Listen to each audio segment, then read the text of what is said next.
Galera, nós recebemos a notícia de que teremos um novo anime do Godzilla. Deixa eu perguntar uma coisa pra você. Você realmente conhece o Godzilla? Porque quando eu falo Godzilla, você lembra daquele Godzilla do Monsterverso? Pois é, aquele não é o Godzilla original. Aqui nesse vídeo você vai saber tudo sobre o Godzilla original, o Godzilla japonês, o Godzilla do Tokusatsu. Eu garanto que você vai sair desse vídeo sabendo de tudo sobre o Godzilla sem precisar assistir nenhum filme. Então ainda te deixo no final desse vídeo a lista dos principais filmes para você assistir. Mas antes da gente dar a sequência, já deixa o like, se inscreve no canal e ativa o sininho para receber as notificações de todos os vídeos. Fechou, galera? Então vamos lá!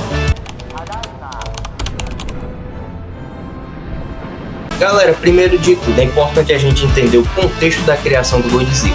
O Godzilla nasceu em resposta ao terror da explosão das bombas de Hiroshima e Nagasaki ao final da Segunda Guerra Mundial.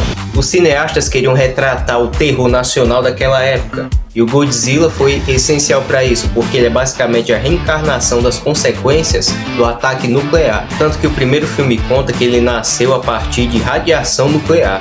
E isso é o que torna o Godzilla único, porque quando você vê aquele monstro gigante atirando baforada atômica, esmagando os prédios, não é simplesmente um filme de monstro qualquer, porque o Godzilla não está representando a criatura destruidora, ele está representando as consequências do final da Segunda Guerra Mundial. Por isso que simplesmente falar que ele é um monstro gigante é pouco pra esse cara, porque ele vai muito além disso. E uma coisa que é importante destacar, e talvez muitos de vocês saibam ou não, é que o Godzilla foi o primeiro personagem do gênero Tokusatsu, foi ele que deu origem a esse gênero. É tanto que nos filmes do Godzilla, os antigos, principalmente, são pessoas com fantasia de monstro, as cidades ali são feitas de maquete, tem várias explosões ali que são explosões práticas, não é CGI. Enfim, essas coisas que vemos em Tokusatsu. E outra coisa que é muito diferencial dele é que Godzilla não trabalha com séries, ele trabalha com filmes. Sem falar que esse cara influenciou a cultura pop de uma forma incrível, gente, porque além do universo de Tokusatsu dele, ele já apareceu nos quadrinhos da DC, nos quadrinhos da Marvel, ele tem um universo próprio dentro do cinema americano, ele tem um universo próprio dentro dos quadrinhos, cara. Pessoal, não sei vocês, mas o meu sonho era ver ele saindo no murro com o Ultraman. Já pensou o rei dos monstros contra o gigante de luz? Aí eu já aproveito e deixo a pergunta nos comentários. Quem vocês acham que ganha na trocação sincera, Godzilla ou Ultraman?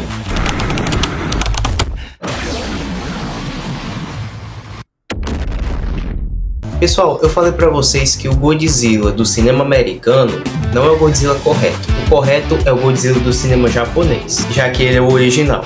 Então eu vou falar pra vocês as principais diferenças, só pra vocês terem uma noção do quão gritante é essa diferença. Eu já havia dito que o Godzilla japonês é uma metáfora dos perigos da radiação nuclear, mas o Godzilla americano representa o equilíbrio da natureza. Ele é um titã extremamente poderoso que tem como objetivo equilibrar a natureza e impedir que os titãs destruam tudo. E nessa brincadeira ele se torna o rei dos monstros.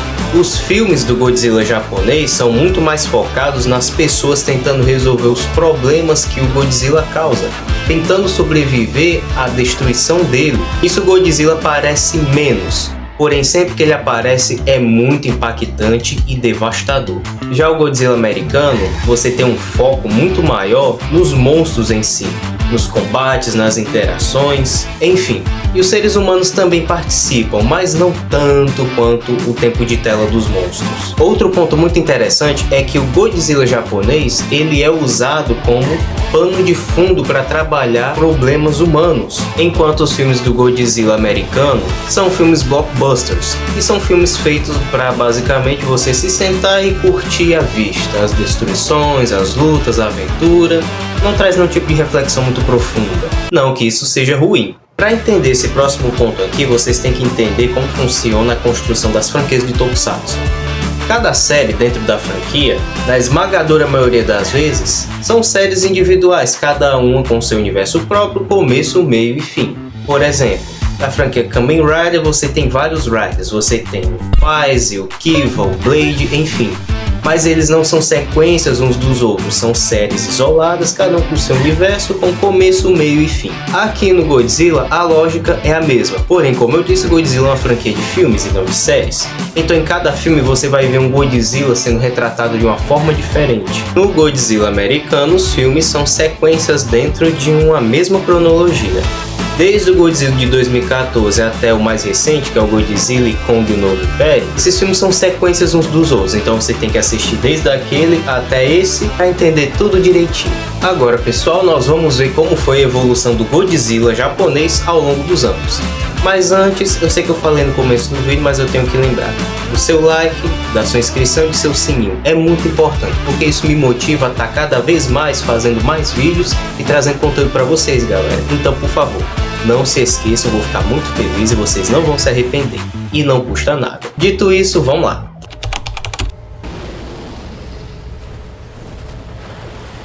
Galera, Godzilla, como uma boa franquia de Tokusatsu duradoura, tem suas obras divididas em eras. Só que tem uma erazinha extra, digamos assim, na cronologia do Godzilla. Temos a Era Showa, Heisei, Millennium e Reiwa.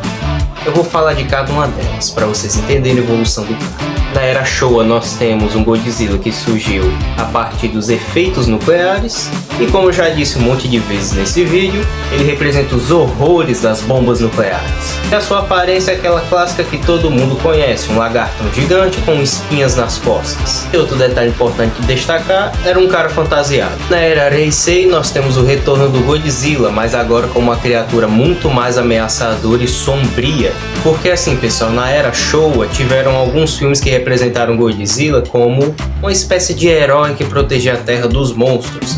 Na Era Heisei isso acabou, ele virou uma criatura monstruosa fora de controle. E chegamos na Era Millennium. A Era Millennium é nada mais nada menos do que uma era em que cada filme traz uma origem diferente para o Godzilla. Então em cada filme dessa era você vai ver um Godzilla totalmente diferente. E por fim nós chegamos na Era Reiwa, a era que nos trouxe filmes bem interessantes e mais dinâmicos. Aqui não tem pessoa fantasiada, o bichão é um monstrão feito em computação gráfica. Beleza, como prometido eu vou dar uma listinha de filmes para vocês assistirem e ficarem por dentro. Era Showa, Godzilla, Godzilla Raids Again, King Kong vs Godzilla, Mothra vs Godzilla, Son of Godzilla, Godzilla vs Hedoran, Godzilla vs Gigan, Godzilla vs Megalon e por fim Godzilla vs Mechagodzilla. Era Heisei, O Retorno de Godzilla, Godzilla vs Biollante, Godzilla vs King Ghidorah, Godzilla vs Mothra, Godzilla vs Mechagodzilla, Godzilla vs Space Godzilla e por fim Godzilla vs Destroyer. Vamos para a Era Millennium agora. Godzilla 2000, Godzilla vs Megaguirus, Godzilla, Mothra and King Ghidorah, Godzilla Against Mechagodzilla, Godzilla Tokyo SOS, que é a continuação de Godzilla Against Mechagodzilla, Godzilla Final Wars. Para finalizar as eras, a Era Reiwa, que é a era que estamos agora. Shin Godzilla, Godzilla Minus One e o que nos resta por agora é esperar sair a continuação de Minus One, que é Godzilla Minus Zero. Galera, um aviso importante, se você for assistir o Shin Godzilla, seja junto com alguém ou sozinho, por favor toma cuidado, porque o Godzilla desse filme ele é bem sinistro, é bem assustador. Então, antes de qualquer coisa, analise a classificação indicativa, a história, vê algumas cenas curtinhas e vê se você consegue assistir. Esse foi o vídeo, pessoal. Eu espero que vocês tenham gostado e tenham conhecido de fato a história do lagartão. Mas e aí, pessoal? Tá esperando o quê? Vai conhecer o lagartão, cara? Eu te garanto que vai ser uma viagem única. E graças a esse vídeo você tem uma bela bagagem de conhecimento sobre o Godzilla para quando você for assistir o anime. Eu fico por aqui. Boa noite a todos, fiquem com Deus e até a próxima semana.